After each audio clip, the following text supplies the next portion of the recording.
Welcome students. आज हम फिर एक नज़र डालने जा रहे हैं अर्थमेटिक मीन पे। जो हम 2-4 लेक्चर में यही पढ़ा था हमने, डिफरेंट मेथड से कैसे कैलकुलेट किया जाता है। आज हम कुछ प्रॉब्लम लेके आए हैं जो कभी कभार पूछी जाती है एग्जाम में। सबसे पहला एक क्वेश्चन मैंने एक दो बार देखा हुआ है एग्जाम में कि prove that the sum of the deviation from mean is always equal to 0। ये तो हमने निकाला डेविएशन, जो मीन दिया उसमें से हमने डेविएशन निकालते हैं, कैसे निकालते हैं, लेकिन हमने ये प्रूव करना है कि sum of the deviation from mean is always equal to 0। That is जो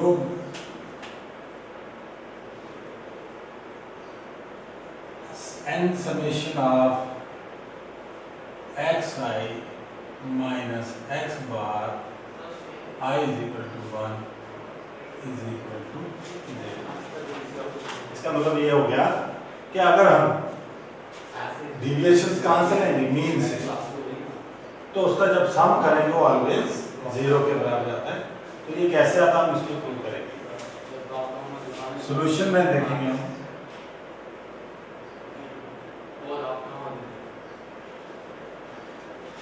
Suppose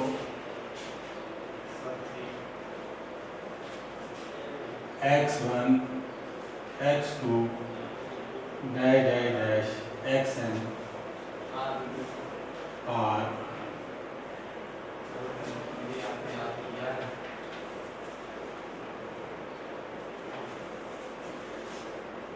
n observations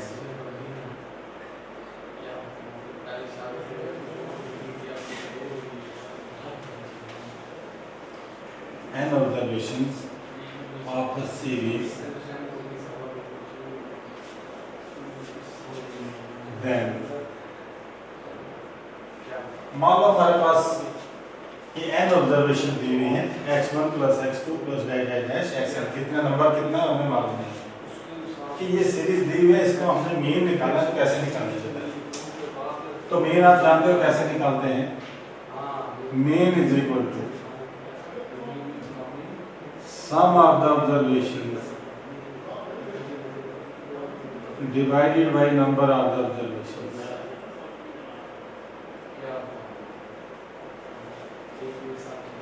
which implies that mean is equal to, हमारे पास observations आ गई है, इनका sum निकालेंगे x1 plus x2 plus dash dash dash xn upon n। ऐसे नहीं निकालते, लेकिन जब इसको हम सम कर निकाल देंगे, जैसे हम निकालते हैं सिग्मा, समेशन ऑफ fx निकाला है, समेशन ऑफ dx निकाला है, तो वैसे अगर हम वैसे प्रेजेंट करेंगे तो ये हमारे पास आ जाएगा summation of n summation of xi I is equal to 1 upon n। अगर इसको हम सम करके लिखेंगे, इकट्ठा फार्मूले में लिखेंगे, तो ऐसे आ जाएगा। और अगर हम इसको क्रॉस मल्टीप्लाई कर दें, हमारे पास आ जाएगा nx bar that is equal to n summation of xi। ये मान लो हमारे पास फर्स्ट इक्वेशन आ गई कि हमारे पास n सीरीज दी हुई है, उनका हमने मीन निकाला, आ गया हमारे पास। हमने प्रूव करना है कि n summation of xi minus x बार, यानी जितने हमारे पास ऑब्जर्वेशंस है उनमें से अगर मीन निकालेंगे और सम करेंगे तो वो 0 के बराबर आ जाएगा। तो नेक्स्ट स्टेप है इसमें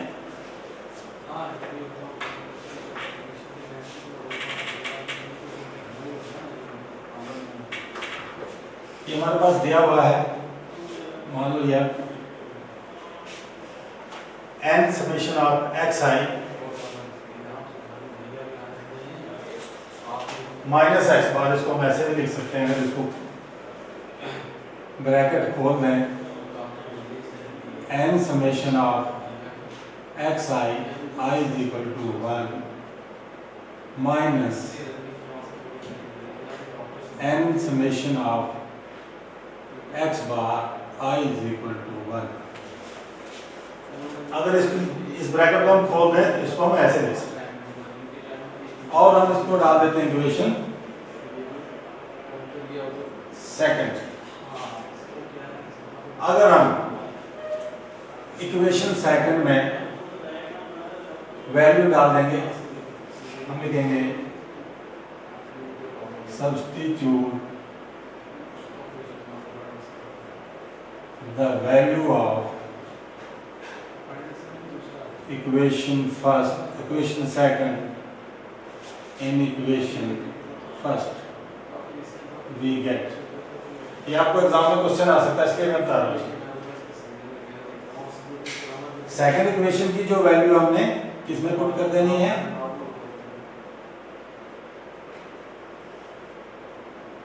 एन एक्स बार। सॉरी, एक स्टेप और लिखना है इसको।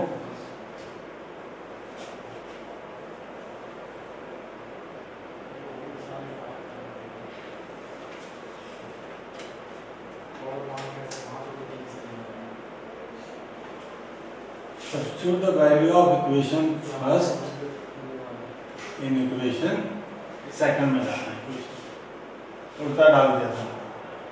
फर्स्ट की इक्वेशन जो एन एक्स बार जो है, ये स्टेप एक और हम लिख सकते हैं इसको n summation of x i is equal to 1 minus x bar का टोटल समेशन जो है कैसे आता है। अगर हमारे पास नंबर ऑफ ऑब्जर्वेशन एन है और मीन एक्स बार है तो टोटल सम आएगा इसका एन एक्स बार भी लिख सकते हैं, यानी इसकी जगह हम एन एक्स बार भी लिख सकते हैं, एन एक्स बार।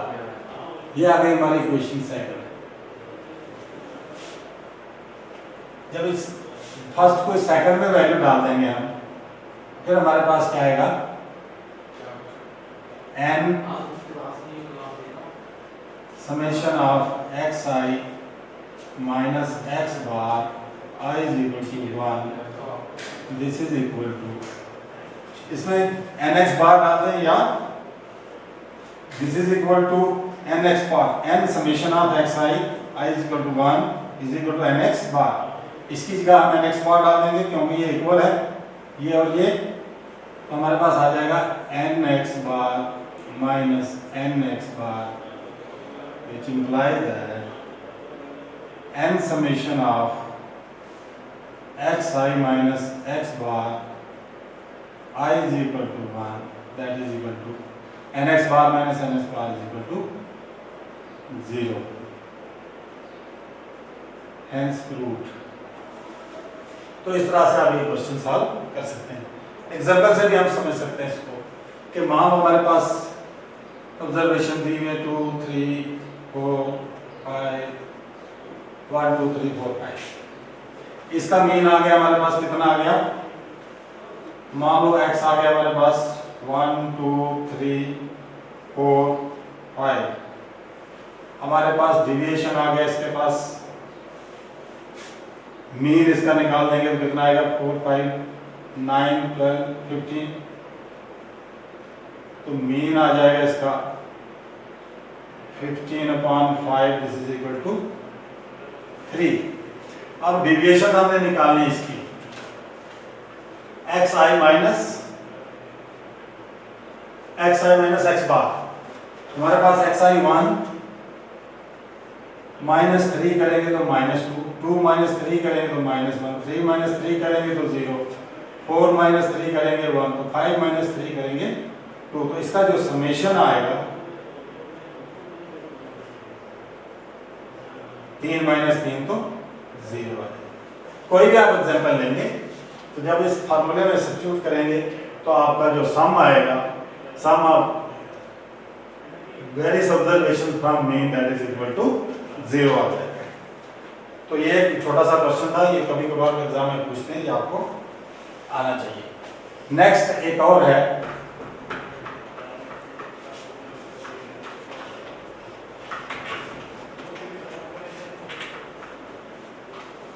कभी कभार दिया जाता है,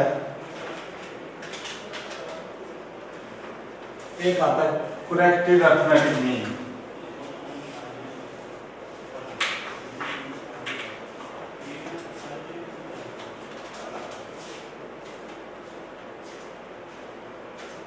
calculation of corrected arithmetic mean। कभी कभार क्या होता है कि हम मीन निकालते हैं लेकिन कोई ऑब्जर्वेशन हम गलत लिख लेते हैं, 23 की जगह 32 लिख लेते हैं, 2 की जगह 5 लिख लेते हैं, तो वैसी सूरत में हमारा क्या होता है, मीन गलत हो जाता है। और बाद में उस आइटम दी होती है, वैल्यू दी होती है एक्चुअल की, इसको करेक्ट करो। तो कैसे करेक्ट करना है उसको, ये फार्मूला है उसके लिए, करेक्टेड अरिथमेटिक मीन और corrected mean is equal to wrong mean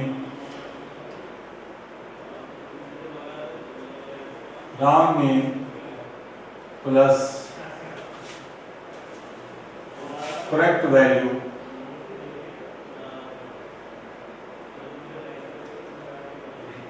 minus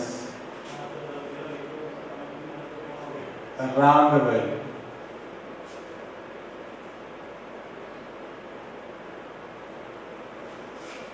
upon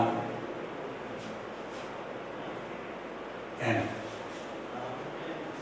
अगर हमारे पास मीन निकालने के लिए दिया गया है और गलती से हमने कोई आइटम गलत लिख ली, उसको करेक्ट करने के लिए फार्मूला जो है, करेक्टेड मीन निकालने के लिए क्या फार्मूला, पहले तो हमने राउंड मीन निकाला था, प्लस उसमें से क्या करना है, करेक्ट वैल्यू और माइनस कर देना उसमें से जो रॉन्ग वैल्यू हमने ली थी उसको माइनस करके फिर डिवाइडेड बाय n करेंगे तो हमारे पास करेक्ट मीन आ जाएगा। इसके लिए एक एग्जांपल ले लेते हैं। मान लो हमारे पास कुछ ऑब्जर्वेशन दी हैं,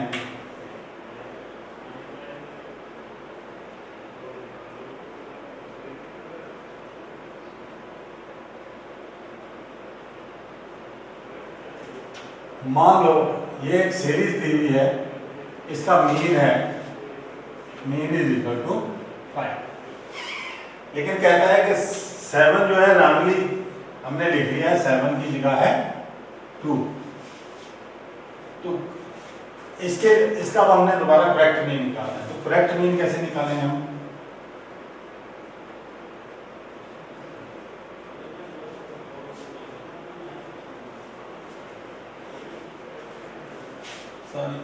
यहां पर आएगा समेशन ऑफ x का, यानी summation of wrong mean. Correct mean फॉर्मूले से लिखेंगे, दैट इज इक्वल टू, इसका जो टोटल सम कितना आएगा, 1 2 3 4 5, 25/5 तो 5 आएगा। समेशन ऑफ रॉन्ग मीन हमारे पास क्या है, 25 प्लस करेक्ट वैल्यू आ गई हमारे पास 2 माइनस रॉन्ग वैल्यू आ गई 7 अपॉन n मीन्स 5, क्योंकि 5 ऑब्जर्वेशन हमारे पास है, that is equal to 25 plus 2 27 minus 7 तो 20 upon 5, that is equal to 4। तो करेक्टेड मीन हमारे पास आ जाएगा 4 आ जाएगा। इसी तरह से जितने भी मेथड हमने किए मीन निकालने, कैलकुलेट करने के लिए, मोस्टली आपको जो एग्जाम में पूछा जाता है, what is arithmetic mean, what is its suitability and what are its merits and demerits, mostly ये पूछा जाता है। तो क्वेश्चन बीच में कभी कभार पूछे जाते हैं जो आपको आने चाहिए। अब इसके थोड़े से मेरिट्स और डिमेरिट्स कर देंगे।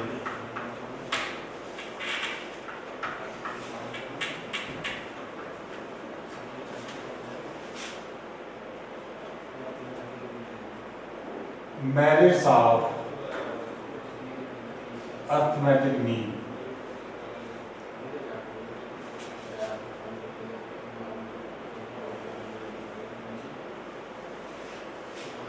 Number 1, it is rigidly defined। Number 2, it is easy to understand and calculate.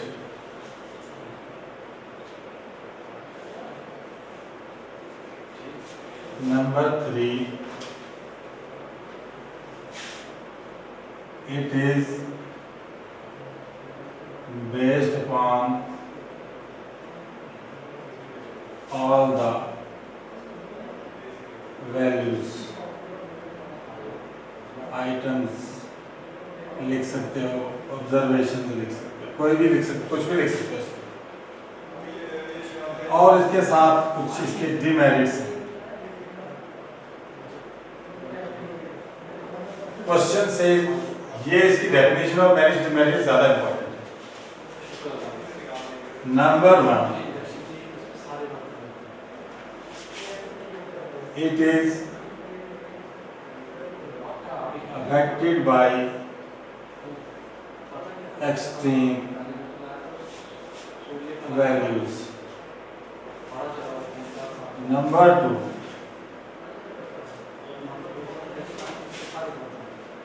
it cannot be detected by inspection. Number 3,